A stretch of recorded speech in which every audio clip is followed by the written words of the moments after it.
देखिए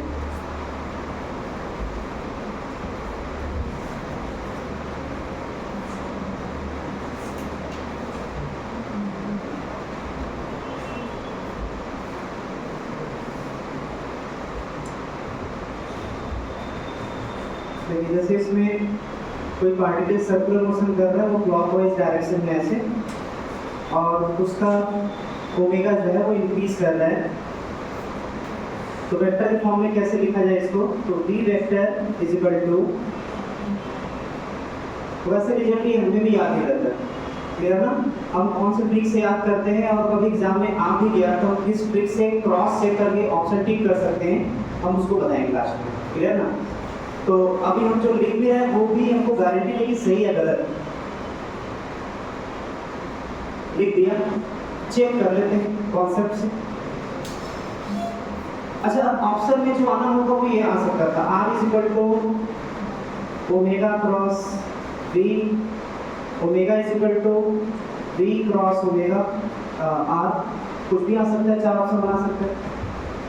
अरे जो हम लिखे हैं फॉर्मूला सही है गलत, क्रॉस चेक करिए इसको। सेंटर यहाँ है, पार्टिकल का मोशन इसमें हो रहा है, तो अगर पार्टिकल यहाँ होगा तो उसके वेलोसिटी का डायरेक्शन किधर होगा? Downward direction. अच्छा, ये तो हो गया वेलोसिटी डायरेक्शन। पोजीशन वेक्टर किधर होगा? तो बोलेंगे पोजीशन वेक्टर होता है सेंटर से उस पार्टिकल की तरफ। तो पार्टिकल यहाँ है और सेंटर यहाँ है, तो सेंटर से पार्टिकल की तरफ, ये आ गया पोजीशन वेक्टर। अच्छा, ओमेगा किधर है? ओमेगा किधर है? क्लॉकवाइज या एंटी क्लॉकवाइज? क्लॉकवाइज, तो फोर फिंगर, तो थंब अंदर, इसका मतलब ओमेगा जो है वो अंदर है। अब यहां से चेक करिए, देखिए ओमेगा और r का क्रॉस प्रोडक्ट वेलोसिटी के डायरेक्शन में आना चाहिए। बताइए ओमेगा किधर है? उधर फोर फिंगर लेके जाइए। ओमेगा किधर है? अंदर, तो फोर फिंगर अंदर। नहीं, हाथ तो मेरा नहीं चलना चाहिए, आपका भी चलना चाहिए ना। एग्जाम में आपका हाथ चलेगा, हमारा हाथ नहीं चलेगा। अपना हाथ चला करके वही लाइए जो यहाँ पर आना चाहिए। बताइए ओमेगा किधर? अंदर, पक्का है? अच्छा, पाम किधर, मतलब ये रोटेशन किसकी तरफ होना चाहिए? r वेक्टर की तरफ। 3D में सोचिए, 3D में ओमेगा किधर है? अंदर, r किधर है? इधर, वेलोसिटी किधर है? इधर, ये 3D में है। आप बताइए ओमेगा इधर है, r इधर है, तो ओमेगा से r की तरफ, तो थंब किधर जा रहा है? हाँ, राइट। जो लेफ्ट से लिखते हैं वो लेफ्ट यूज करेंगे, जो राइट से लिखते हैं वो राइट यूज करेंगे। यही है क्या? नहीं, सबको राइट से यूज करना है, क्लियर? तो क्या ये सेटिस्फाई कर रहा है? अच्छा, ऐसा करते हैं कि इसको एक बार चेक करते हैं, हो सकता है ये भी सही हो जाए। अब तुक्का लगी रहा है तो ये भी चेक कर, बताइए 3D में। बताइए ओमेगा किधर? अंदर, वेलोसिटी किधर? नीचे, r किधर? आगे। अब सेटिस्फाई करेंगे। वेलोसिटी फोर फिंगर नीचे, फोर फिंगर नीचे, r इधर ना, r किधर? हाथ चलना चाहिए। r नहीं है क्या? नहीं, r ये है, r इधर है, तो फोर फिंगर इधर, वेलोसिटी इधर, r की तरफ पाम, इधर रोटेशन, किधर आ रहा है? सही है क्या? वेलोसिटी से r की तरफ रोटेट कराना है, फोर फिंगर। वेलोसिटी नीचे है और r इधर है, तो वेलोसिटी से r की तरफ रोटेट कराना है, तो थंब किधर? ऊपर, तो इधर ओमेगा आना चाहिए। आ रहा है क्या? मतलब ये रिलेशन गलत, ये सही है। तो जो याद था शायद जो बोलते हैं सर यहाँ पर नहीं होता है। अब डिफरेंशिएट करते हैं। अच्छा, वेलोसिटी को डिफरेंशिएट करेंगे तो क्या आता है? चलिए इसको डिफरेंशिएट करिए। इसको डिफरेंशिएट करते हैं टाइम के रिस्पेक्ट में। बोले यहाँ पर तो दो वेरिएबल है, हम तो स्टार्टिंग में as a function of time इसको और इसको दोनों को वेरिएबल मान के चलेंगे ना। वेरिएबल मतलब होगा दोनों फंक्शन वेरिएबल में। अरे जनरल हम यही मानेंगे ना कि दोनों वेरिएबल है, जब कांस्टेंट करना होगा कर लेंगे उसमें। तो अगर ओमेगा अच्छा, वेरिएबल का मल्टीप्लिकेशन में डिफरेंशिएशन का तरीका क्या होता है? किसी एक को रोकते हैं, दूसरे किसको रोका, क्रॉस, किसको डिफरेंशिएट किया, प्लस बीच में। अब जिसको रोके थे ना, क्रॉस प्रोडक्ट में पोजीशन कभी चेंज नहीं करते। ऐसा नहीं करेंगे कि ये कांस्टेंट हो गया, मतलब इसको कांस्टेंट माना, इसको डिफरेंशिएट किया, जब इसको कांस्टेंट माना तो इसको पहले रख दिया, ऐसा नहीं करेंगे।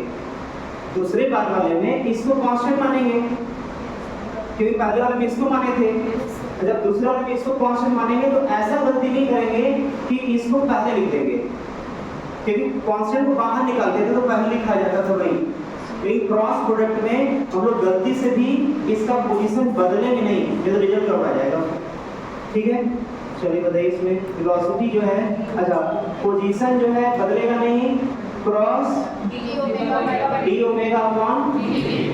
अच्छा ये जो है क्या देगा, नेट वेलोसिटी, नेट वेलोसिटी का डिफरेंशिएशन नेट वेलोसिटी देता है, नेट वेलोसिटी का डिफरेंशिएशन नेट एक्सेलरेशन देता है, और नेट एक्सेलरेशन भी दो पार्ट में बटा होता है, टेंजेंशियल एक्सेलरेशन और रेडियल एक्सेलरेशन। अच्छा इसको क्या लिख सकते हैं, ओमेगा क्रॉस v, सही है। अच्छा प्लस इसको क्या लिख सकते हैं, अल्फा क्रॉस r, यही है। अच्छा तो पहचानिए इसमें कौन AR और कौन AT है। जिसका डायरेक्शन सेंटर की तरफ जाएगा वो होगा सेंट्रीपिटल एक्सेलरेशन, और जिसका डायरेक्शन या तो वेलोसिटी के डायरेक्शन में हो या तो उसके अपोजिट, वही टेंजेंशियल एक्सेलरेशन कहलाएगा। अब चेक करिए कौन किधर आ रहा है, वही वो कहलाएगा, चेक करिए। चलिए इसको चेक करते हैं, इसको पहले आप लोग हाथ वाथ ऐसे वैसे कर लीजिए, फिर हम भी करते हैं।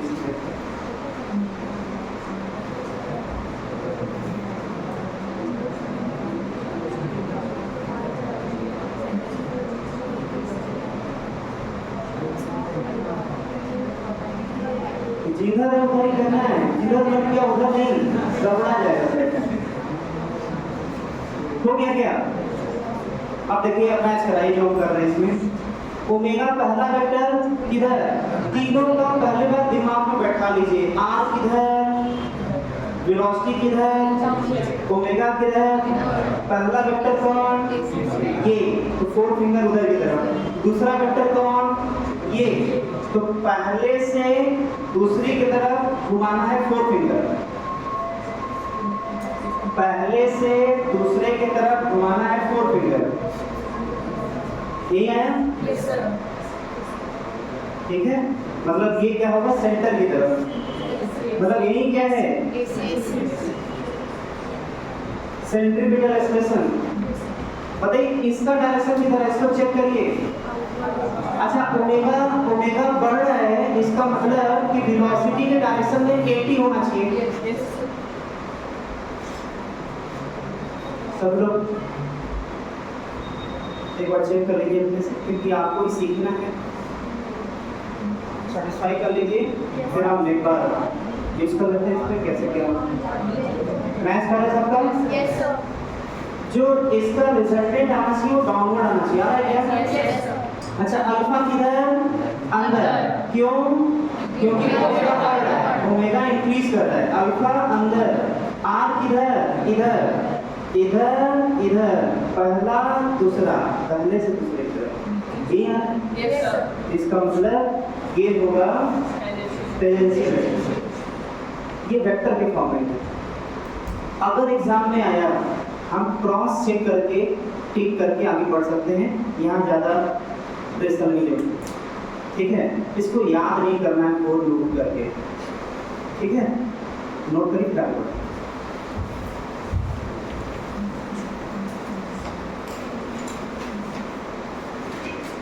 ये सब वैसे सर्कुलर मोशन का ही पार्ट है। ये अभी ये चैप्टर चल नहीं रहा है, जो चैप्टर से कल नाम लिखे थे rotational motion of rigid body.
हो गई।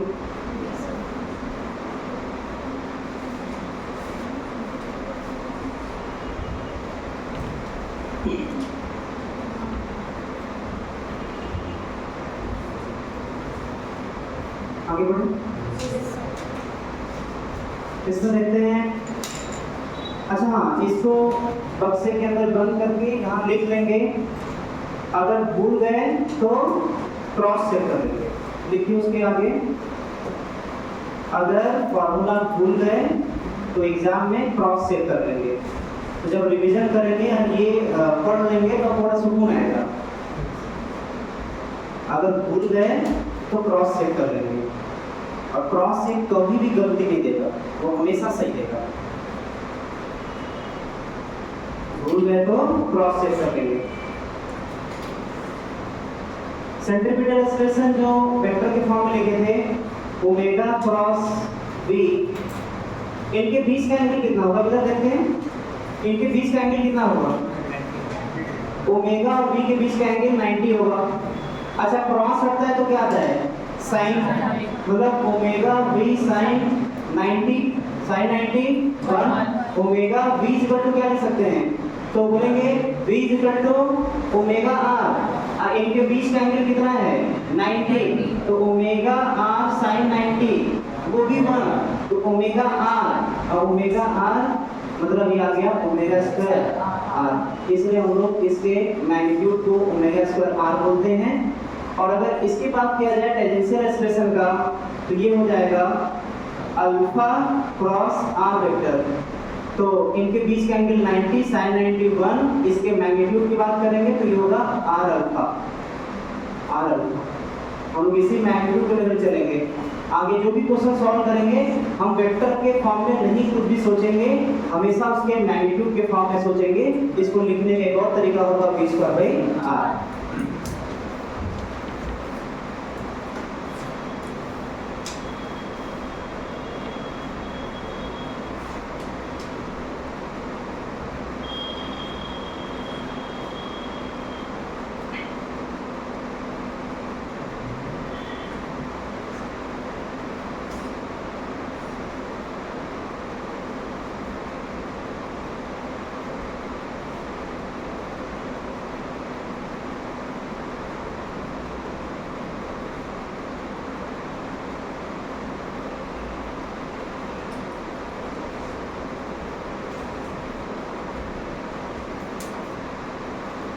नेक्स्ट पॉइंट इसको लिख लीजिए,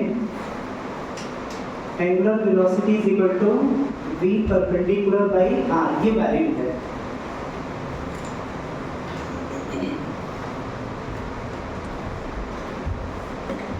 इसका मतलब क्या होगा इसको समझ लेते हैं।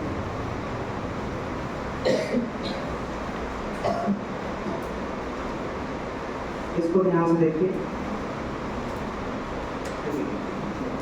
पार्टिकल का मोशन जो है वो सर्कल के फॉर्म में हो रहा था, ऐसे सर्कुलर मोशन कर रहा था। और अगर यहाँ पर बात करें तो वेलोसिटी डायरेक्शन टेंजेंट के नाम होगा, और अगर position vector radial position vector की बात करें तो वो ये r होगा, और इनके बीच का एंगल क्या होगा? 90 डिग्री होगा। क्या हमेशा होगा या नॉन यूनिफॉर्म सर्कुलर मोशन में ऐसा नहीं होगा? क्या सर्कुलर मोशन में हमेशा होगा? पक्का है? yes. अगर ये हमेशा होगा इसलिए ये हमेशा होगा, क्लियर। लेकिन अगर कोई पॉइंट है और उस पॉइंट के रिस्पेक्ट में कोई दूसरा पॉइंट जो इधर डायरेक्शन में जो है v वेलोसिटी है, और यहाँ से एंगल जो है वो थीटा बना रहा है, और ये डिस्टेंस r है, तो क्या यहाँ पर भी हम ये इक्वेशन अप्लाई कर सकते हैं? v equal to r omega. Omega किधर होगा? इसका ओमेगा किधर था? अंदर डायरेक्शन में, ये नॉर्मल था। क्या यहाँ पर भी अप्लाई कर सकते हैं? इसको भी आर ले लीजिए, कैपिटल आर ही। तो बोलेंगे यहाँ पर अप्लाई नहीं होगा। ये इक्वेशन सिर्फ और सिर्फ तभी अप्लाई होता है जब आर v और जो ओमेगा है उनके बीच का एंगल, सभी के बीच का एंगल क्या होना चाहिए? तब ये वैलिड था। और ये सर्कुलर मोशन में तो हमेशा वैलिड रहेगा। अगर सर्कुलर मोशन है तो आपको ज़्यादा सोचना नहीं है, ये ऑटोमेटिक वैलिड हो जाएगा क्योंकि 90 डिग्री हमेशा रहेगा। लेकिन कभी कभी ऐसा होता है सर्कुलर मोशन में तो नहीं, कुछ इस टाइप मोशन दे दिया, ये सर्कुलर का पार्ट नहीं होगा, लेकिन यहाँ पर आपसे पूछेगा कि एंगुलर वेलोसिटी, ये हमारा जो पॉइंट ए है ये पॉइंट बी है, angular velocity of B with respect to A, मतलब ए के रिस्पेक्ट में बी का एंगुलर वेलोसिटी क्या होगा, मतलब ओमेगा क्या होगा। तो यहाँ पर वही फॉर्मूला लिखे थे v perpendicular divided by r, मतलब इस वेलोसिटी का दो कंपोनेंट लेंगे, एक कंपोनेंट जो होगा वो r के परपेंडिकुलर होगा v cos थीटा, और एक होगा जो इधर की तरफ v sin थीटा। हम कौन सा कंपोनेंट यहाँ पर लेंगे, जो r वाले के परपेंडिकुलर होगा, मतलब v cos थीटा, ये होगा v cos theta divided by, ये आ गया v परपेंडिकुलर, ये आ गया v परपेंडिकुलर डिवाइडेड बाई उनके बीच का डिस्टेंस r। नोट कर लेंगे। जब सर्कुलर मोशन नहीं होगा तब का केस है।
ठीक है, अब इसमें देखते हैं, जैसे अगर हम क्वेश्चन पूछें कि जैसे हम इधर की तरफ मोशन कर रहे हैं तो हमारे रिस्पेक्ट में जो पहला स्टूडेंट होगा उसका ओमेगा ज़्यादा होगा या जो लास्ट वाला स्टूडेंट होगा, सोच के बताइए। एंगुलर वेलोसिटी किसका ज़्यादा होगा, जो नज़दीक होगा या जो दूर होगा। स्वाभाविक सी बात है कि जो जितना नज़दीक होगा उतना तेजी से हमको पास होते दिखेगा। जैसे कभी ट्रेन अगर सामने से पास करता है तो अगर नज़दीक है तो वो तेजी से पास करता है, वही दूर होता है तो आसानी से हम देख सकते हैं। ठीक है, तो नज़दीक रहेगा तो अचानक मोशन होगा और दूर रहेगा तो आराम से मोशन होगा। इसका मतलब जो दूर वाला पार्टिकल है उसका ओमेगा हमारे रिस्पेक्ट में क्या होगा, कम होगा, और जो नज़दीक होगा उसका ओमेगा ज़्यादा होगा। कभी हम अचानक से ऐसे मूविंग करके देखना चाहिए। कभी आप लोग जाते होंगे रोड पर और फील्ड दिखता होगा, तो फील्ड कभी आप ध्यान से देखिए तो फील्ड ऐसा दिखता है। ऐसे मान लीजिए हम इधर उधर मोशन कर रहे हैं तो जो नज़दीक वाला कोई पॉइंट होगा उस पॉइंट के रिस्पेक्ट में, मतलब सबसे जो दूर वाला पॉइंट होगा उसके रिस्पेक्ट में नज़दीक वाला पॉइंट इस तरीके से घूमता हुआ दिखता है। इस तरीके से, पता नहीं हम लोग उसको फील किए नहीं। वैसे तो हमको फिजिक्स लगाते हैं जिसमें हमको तो याद आ जाता है कि अच्छा ये प्रैक्टिकली बच्चों को बताया जा सकता है। जैसे कभी इधर की तरफ मोशन करिए तो दूर वाले पॉइंट के रिस्पेक्ट में जो इधर वाले फील्ड है, मतलब फील्ड का जो दूर वाला पॉइंट है उसके रिस्पेक्ट में जो नज़दीक वाला फील्ड है वो इधर की तरफ घूमता हुआ दिखता है कि वो रुका हुआ है और इधर का फील्ड इधर घूम रहा है, पूरा फील्ड ही घूमता हुआ है इधर। उसको फिजिक्स के टर्म में देख लेते हैं कैसे और क्यों दिखता है। जैसे मान लेते हैं कि कोई पर्सन है वो आगे की तरफ बढ़ रहा है। क्लियर? अब ये पूरा फील्ड है, तो फील्ड में एक लाइन ऐसे बना देते हैं, तो जो यहाँ वाला पॉइंट होगा उसका ओमेगा क्या होगा, ज़्यादा, जैसे ओमेगा 1 मान लेते, ये वेलोसिटी है ओमेगा 1 और इसका ओमेगा 2 होगा, एकदम लास्ट वाले का मान लेते हैं कुछ ओमेगा 3 होगा। ठीक है, तो अभी जस्ट हम बताए हैं कि जो नज़दीक होगा उसका ओमेगा ज़्यादा होगा। क्यों होगा? उसका रीज़न है ऑब्जर्वर जब किसी को देखता है तो अपने वेलोसिटी को अपोजिट करके ऐड करता है। ऑब्जर्वर जब इसको देखेगा तो अपना वेलोसिटी अपोजिट करके इसमें ऐड करेगा, तो आ जाएगा इसके रिस्पेक्ट में, ये रेस्ट में आ गया और वेलोसिटी इधर आ गया। अब इनके बीच का डिस्टेंस क्या होगा, r1। तो क्या यहाँ से लिख सकते हैं ओमेगा 1 = v/r1। अच्छा, ये ज्यादा है कि कम? बाकी के कंपैरिजन में कम। जब ये कम है तो ये क्या हो जाएगा, ज्यादा। इसका जो नजदीक का पॉइंट हो वो तेजी से मूव करेगा इधर। अच्छा, जो लास्ट वाला पॉइंट होगा मान लेते हैं वो r3 है, तो यहाँ का जो ओमेगा होगा वो कम होगा इसके तुलना में। कौन से फार्मूले से? ये जब रुक गया तो अपने वेलोसिटी को अपोजिट करके इसमें ऐड करेगा रिलेटिव मोशन के बेस पर, तो v इधर आ गया और v डिवाइडेड बाय r3 ये आ जाएगा ओमेगा 3। तो जब ये ज्यादा होगा तो टोटल ये कम हो जाएगा, मतलब इसका ओमेगा कम, इसका ओमेगा ज्यादा। तो जब हम इधर की तरफ चलेंगे तो जो सबसे दूर वाले पॉइंट को देखेंगे तो ये हमें रेस्ट में लगभग रेस्ट में समझ में आएगा, और ये तेजी से घूम रहा होगा तो ये पूरा फील्ड ही इधर की तरफ मूव करता दिखेगा। ये जितना दूर होगा उतना ओमेगा कम होगा, और बहुत दूर होगा तो लगभग 0 हो जाएगा। बहुत दूर होने का मतलब ये बहुत ज्यादा हो गया, ये बहुत कम हो जाएगा, लगभग 0 हो जाएगा। ये 0 हुआ, लेकिन इसका ओमेगा तो बहुत ज्यादा है। तो जब हमारे रिस्पेक्ट में ये रुका है और ये इधर जा रहा है, और जब इधर जा रहा है तो कैसा दिखेगा हमको, ये पूरा फील्ड ऐसे जाते हुए दिखेगा इसके अबाउट। ठीक है, ये इसका प्रैक्टिकल एग्जांपल है। दूसरा इसी पर बेस्ड था, इसी पर दूसरा जो कल हम एक पॉइंट रिजिड बॉडी के बारे में बताए थे, इसको लिख लीजिएगा, वैसे बाद में हम टाइम दे देंगे आपको। जैसे रिजिड बॉडी के बारे में बात किए थे, तो मान लेते हैं कि कोई जो है रॉड है, ये भी तो रिजिड बॉडी होगा। क्लियर? अब मान लीजिए यहाँ पर जो है कोई पॉइंट A, B और C है, और यहाँ पर हम हिंज्ड कर दिए, और हिंज्ड करके हम इसको जो है इधर की तरफ रोटेट करा दिए ओमेगा से। ठीक है, तो मान लेते हैं कि इस रॉड पर जो है एक चीटी यहाँ पर है, एक चीटी यहाँ पर है, तो इस चीटी के रिस्पेक्ट में इसका मोशन कैसा होगा? जैसे ये क्या है, रॉड है, एक चीटी को यहाँ बैठा दिया, दूसरे चीटी को यहाँ बैठा दिया, तो ये चीटी इस चीटी को कैसा पाथ देखेगी, मतलब सर्कुलर पाथ या रेस्ट में? क्योंकि दो ही कंडीशन था, रिजिड बॉडी के दो पॉइंट में या तो सर्कुलर मोशन होता है या तो रेस्ट में होता है, एक कल लिखवा चुके हैं। तो इसके रिस्पेक्ट में इसका मोशन कैसा होगा, सर्कुलर होगा या रेस्ट होगा? पक्का है? तो पक्का है ना? मतलब क्या कोई सपने में आया था अभी तुरंत और बोला कि ये सही है, या कुछ लॉजिक है? चलिए, रीजन जो बोला है वो रीजन है रेस्ट में, रेस्ट वाले बच्चे, क्योंकि साइंस के स्टूडेंट बिना रीजन जाने तो ये सब तो बोल नहीं सकते। चलिए हम रहिए, उससे क्या ठीक है, ओमेगा है क्या, उससे क्या दिक्कत? अच्छा, ये रीजन है। अब बताइए,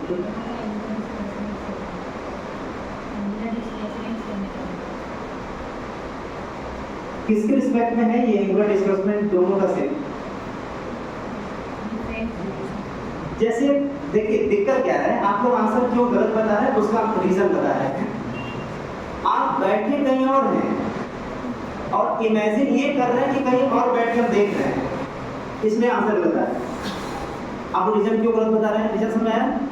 बैठ कहीं और रहे हैं और एक गलत से मान ले रहे हैं कि हम यहाँ नहीं कहीं और बैठे हैं और वहां से हम देख रहे हैं, इसलिए रीजन गलत आ रहा है, मतलब आंसर गलत आ रहा है। मतलब एग्जाम्पल, आप लोग बैठे यहाँ पर हैं और ये मान ले रहे हैं कि हम यहाँ बैठे हैं और इसको देख रहे हैं, क्योंकि आप लोग ये बोले थे अभी जस्ट अभी क्या बोले थे कि सर दोनों का ओमेगा सेम होगा, मतलब इसका भी ओमेगा वही होगा जो इसका ओमेगा होगा। तो ये बोलने वाला कौन है? जो यहाँ बैठा है। लेकिन देखने वाला कौन था? ये वाली चीटी थी जो देखती इसको, दूसरे वाली चीटी को। तो बैठिए पहले वहां पर जहां पर चीटी बैठी है और वहां से उसको देखिए जिसको उसको देखना है।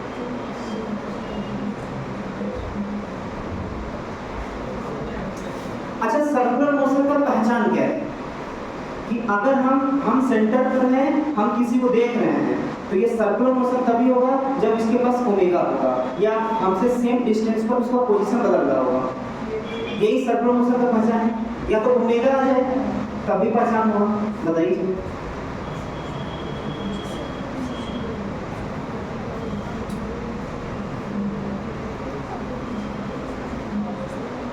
अब देखिए इसमें यहां पर आता है concept relative angular velocity. Relative angular velocity is equal to होगा रिलेटिव वेलोसिटी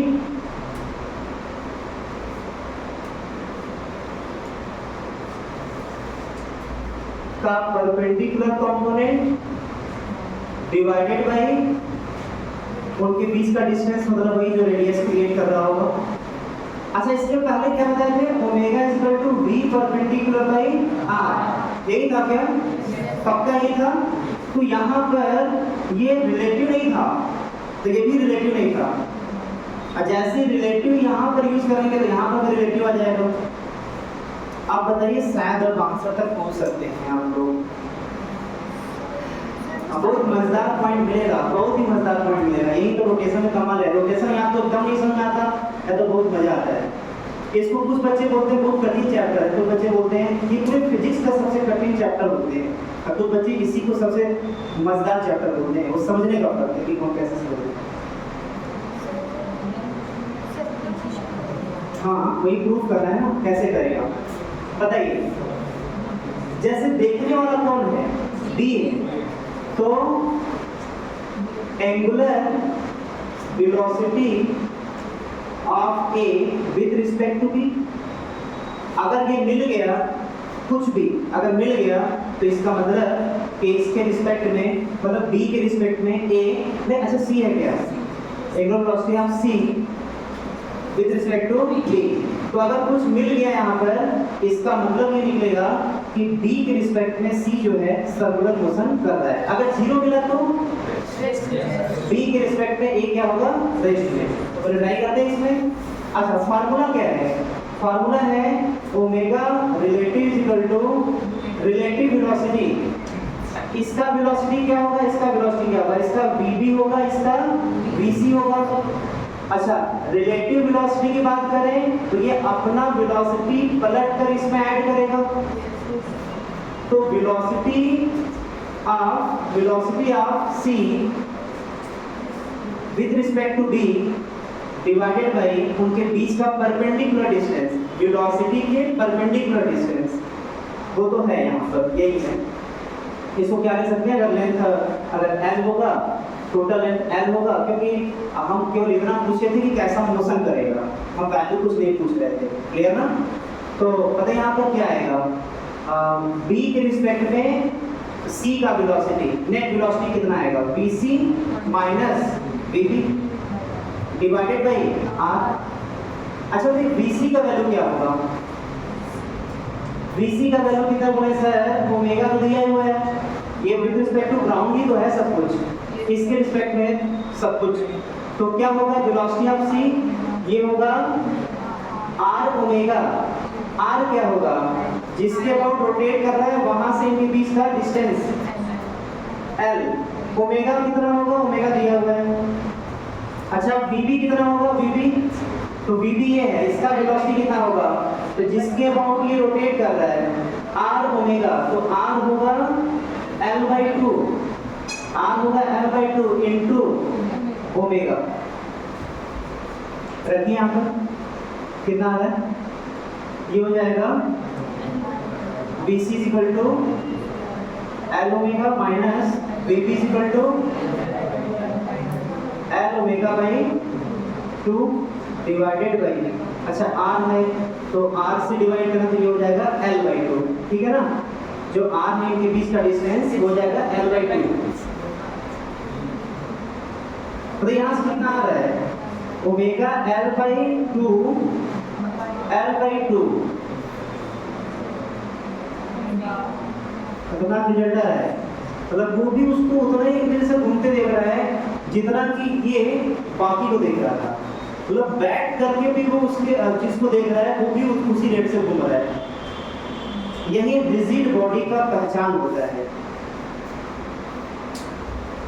फिलहाल अभी पहचान तो अलग बात है, ये जिसको नहीं समझना है पहले वो बताए, पहले हम इसी को अच्छे से एक्सप्लेन करें फिर आगे बढ़ते हैं। मेरा क्वेश्चन ये था कि रॉड है और इसके अबाउट ये हिंज्ड है, मतलब रोटेट कर सकता है, ठीक है।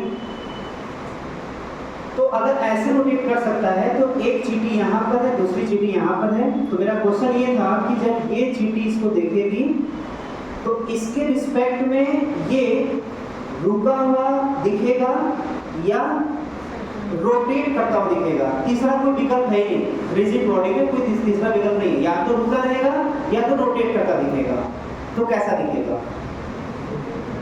तो इसके रिस्पेक्ट में ये कितना और कैसे दिखेगा वही यहाँ पर आ रहा है ओमेगा, मतलब इसके रिस्पेक्ट में ये इसको ओमेगा से रोटेट करते दिखेगा जैसा कि ये इन सबको देख रहा था। और यहाँ से एक रिजल्ट ये भी निकल आता है, एक रिजल्ट ये भी निकल कर आता है कि इस रॉड के अगर किसी एक पॉइंट के अबाउट हिंज्ड है तो इस रॉड में जितने भी पॉइंट हैं, इनफाइनाइट पॉइंट हैं, इस रॉड पर इनफाइनाइट पॉइंट हैं, उस इनफाइनाइट पॉइंट में से किसी एक पॉइंट के रिस्पेक्ट में दूसरे का हमेशा एंगुलर वेलोसिटी ओमेगा ही आएगा। किसी एक के रिस्पेक्ट में दूसरे का हमेशा, चाहे हम लोग यहाँ पर ऑब्जर्वर को बैठा करके इसको ही क्यों ना दिखाएं, अगर ऑब्जर्वर यहाँ बैठा है और इसको देखेगा उसका भी ओमेगा ही है।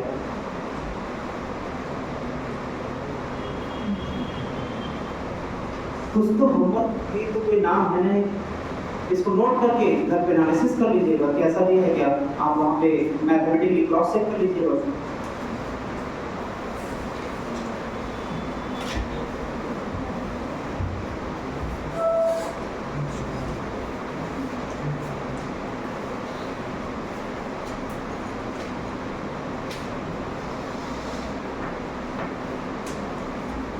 यहाँ पर इसके बारे में क्या लिखना है, इसमें लिखना है ओमेगा 1 सबसे अधिक होगा क्योंकि उसके पास है, ओमेगा 2 उससे कम होगा, ओमेगा 3 सबसे कम होगा क्योंकि सबसे दूर है। जब इसके बारे में नोट करिए तो ये पॉइंट नोट करिए, सिस्टमैटिक पहले इसके बारे में फिर उसके बारे में।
एक फॉर्मूले की तरह आप सबसे के अंदर इसको बंद कर सकते हैं और इसको याद किए रहना है, relative angular velocity equal to relative velocity perpendicular divided by r, मतलब एक फॉर्मूला है।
इसमें आप जो पॉइंट लास्ट में एज ए कंक्लूजन लिखना है, एज ए रिजल्ट लिखना है, वो लिख सकते हैं कि अगर किसी एक पॉइंट के रिस्पेक्ट में दूसरे का एंगुलर वेलोसिटी अगर कुछ आ गया तो वो केवल उन्हीं दोनों के बीच का रिलेशन नहीं होगा, बल्कि हर पॉइंट के रिस्पेक्ट में वही रिजल्ट आएगा। जैसे D के रिस्पेक्ट में C का एंगुलर वेलोसिटी ओमेगा आया है, तो केवल ये D और C के लिए ही वैलिड नहीं है, बल्कि उस रॉड पर जितने भी पॉइंट होंगे किसी एक के रिस्पेक्ट में दूसरे का सबका ओमेगा होगा, एक दूसरे के रिस्पेक्ट में। ये फाइनली एज अ रिजल्ट आपको लिखना है, ये पॉइंट लास्ट में लिखना है। दोबारा बोल दे रहे हैं, क्या लिखना है एज अ रिजल्ट। यहाँ से जो सीखे आप लोग ने कि अगर B के रिस्पेक्ट में C का एंगुलर वेलोसिटी ओमेगा है, तो केवल ये D के रिस्पेक्ट में C का ही नहीं है, बल्कि उस रॉड के किसी भी एक पॉइंट के रिस्पेक्ट में किसी भी दूसरे पॉइंट का ओमेगा ही रहेगा।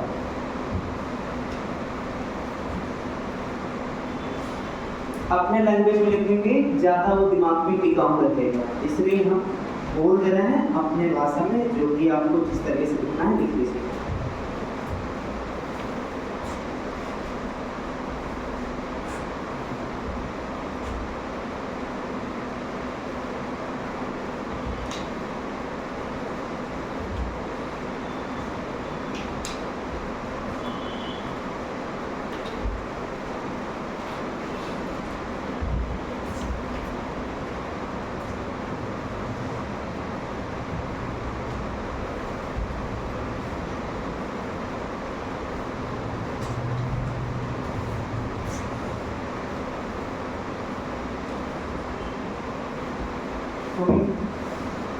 अच्छा, ये तो हमें नहीं लिखवाना होगा ना, ये मान लीजिए b बराबर u प्लस at होता है तो सर्कुलर मोशन में, अच्छा ये तब होता है जब एक्सेलरेशन कांस्टेंट होता है, तो यहाँ पर एंगुलर एक्सेलरेशन कांस्टेंट होगा तो v के जगह आ जाता है ओमेगा, इनिशियल वेलोसिटी के जगह ओमेगा नॉट आता है, a के जगह अल्फा, टाइम यहाँ पर आ जाएगा।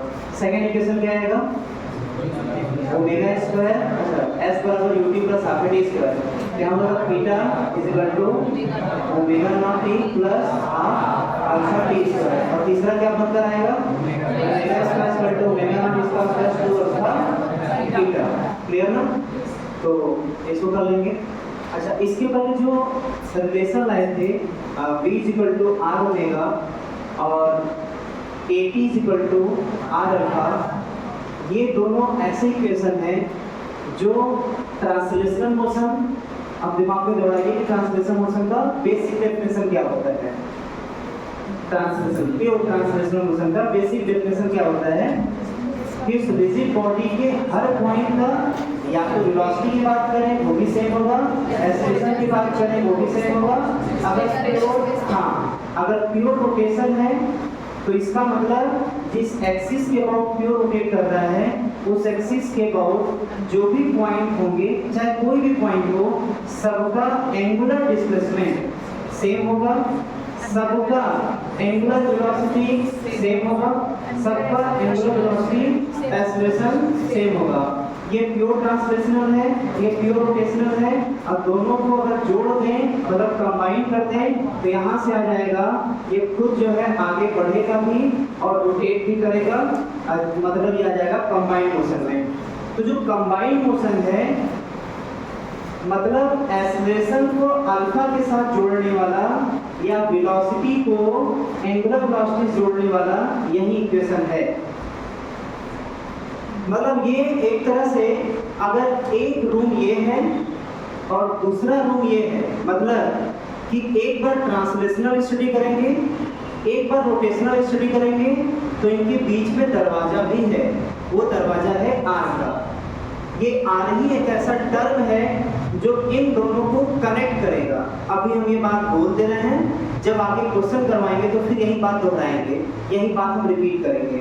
बहुत ही इंपॉर्टेंट है, मतलब आगे जितने भी हम इक्वेशन क्रिएट करेंगे ना, हर बार हम यही वर्ड यूज करेंगे। क्या? Pure translational. ये शायद हम लोग अभी तक जो भी चैप्टर पढ़े हैं उसमें हम लोग यही पढ़ रहे थे। सर्कुलर मोशन में जो चैप्टर सर्कुलर मोशन था उसमें हम लोग 3 टर्म को पढ़ चुके हैं, बीटा, ओमेगा, अल्फा। और सर्कुलर मोशन का ही एक, जैसे सर्कुलर मोशन किसी एक पार्टिकल का था, सर्कुलर मोशन किसी एक पार्टिकल का मोशन था। रोटेशनल मोशन ऐसे ऐसे इनफाइनाइट पार्टिकल के सर्कुलर मोशन का कंबाइंड हम लोग स्टडी करेंगे। फिर से बोलना, भूल गया था या कैच कर लिए। सर्कुलर मोशन में क्या था, किसी एक पार्टिकल के सर्कुलर मोशन को पढ़ रहे थे। रोटेशनल मोशन में क्या होगा, हम लोग इनफाइनाइट पार्टिकल्स जो सर्कुलर मोशन करेगा उस पूरे इनफाइनाइट पार्टिकल्स के सर्कुलर मोशन को कंबाइंड फॉर्म में पढ़ेंगे, और वही है rotational motion, pure rotational motion. तो ये पढ़ चुके हैं। इसमें से किसी एक पार्टिकल का भी स्टडी कर चुके हैं, इन तीनों का। अब बाकी पूरे का इस चैप्टर में स्टडी करेंगे। इन दोनों को जोड़ने वाला आर है, आर मतलब रेडियस है। इस तरफ वाला सब प्योर ट्रांसलेशनल का पार्ट है, इस तरफ का पार्ट रोटेशनल का टर्म लेकर के आता है, और ट्रांसलेशनल रोटेशनल को जोड़ने वाला रेडियस आता है। जब इसी को इससे कनेक्ट कराएंगे तो दोनों कंबाइंड कनेक्ट होंगे। क्लियर? तो लिखने के लिए इसको लिख सकते हैं, ये पोर्शन ट्रांसलेशनल मोशन का पार्ट हो गया, ये पोर्शन रोटेशनल का पार्ट हो गया, और जो आर है यही दोनों को कनेक्ट करेगा। जो रेडियस है वही दोनों को जोड़ेगा, कनेक्ट करेगा। मतलब एक घर से दूसरे घर में जाने के लिए वो एक तरह से रास्ता है।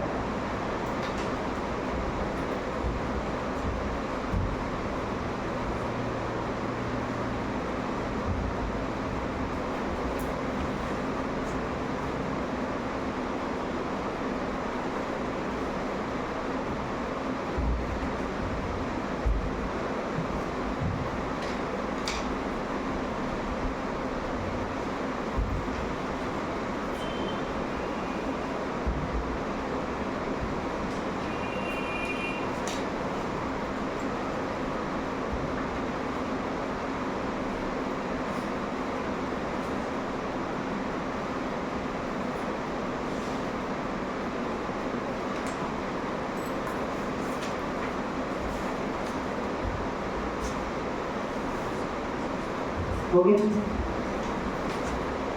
वैसे इसको क्वेश्चन सॉल्व करते इसमें कई बार नाम लेंगे तो रिवीजन में आ जाएगा अच्छे से। हम लोग आते हैं आपके चैप्टर पर, rotational motion of rigid body.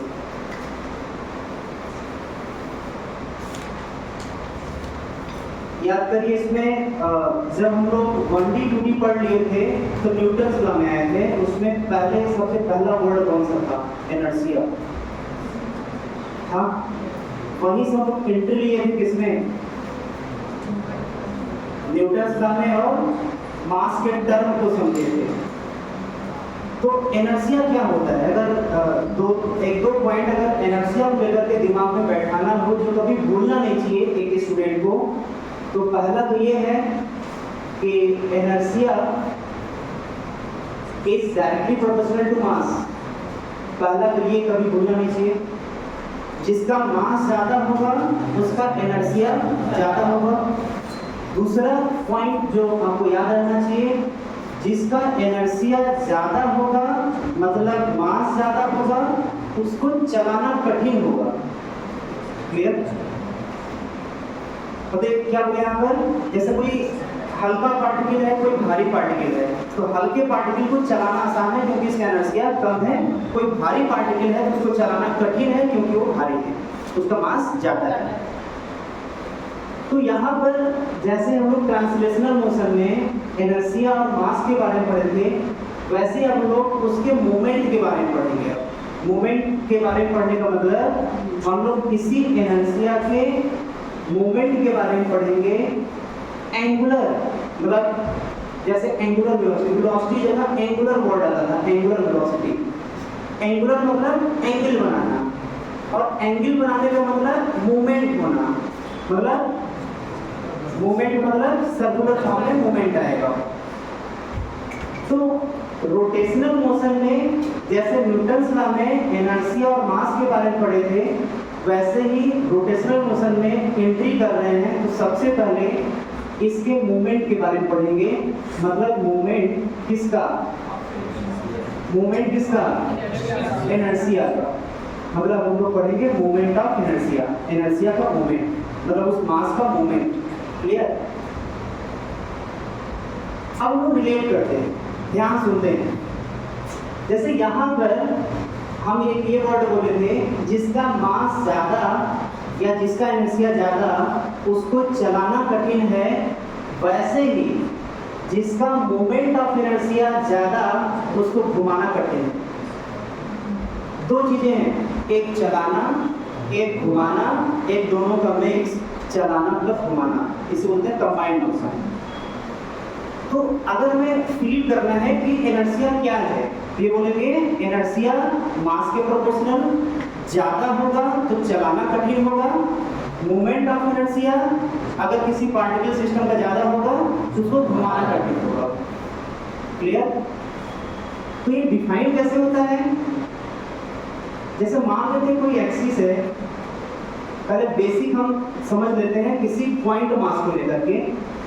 कोई एक्सिस है, एक्सिस से r डिस्टेंस पर कोई मास है m, तो m का मोमेंट ऑफ